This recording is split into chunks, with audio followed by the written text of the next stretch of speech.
All right, I wanted to take this one out and show it because this might be the last chance that we get to ever see a helmet like this.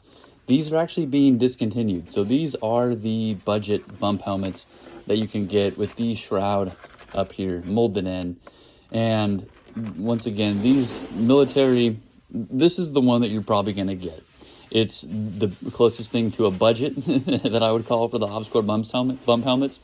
Outside of the carbon, most units have already approved these and gone through the approval process to get these all set up, and they're just a quality helmet. The fear with these was always that this would break, and so they kind of just became the less popular helmet. But if you've ever wanted one, they're going to be getting discontinued. Now is the time to get these. As far as we've seen on our side, these shrouds don't have a breaking issue. You know, someone else's experience might be different, but as far as what we've seen, they've never come back with a broken shroud or anything else like that. I think it's just those paranoia that some people have. It's the way it is, but last chance. Get them while they're hot.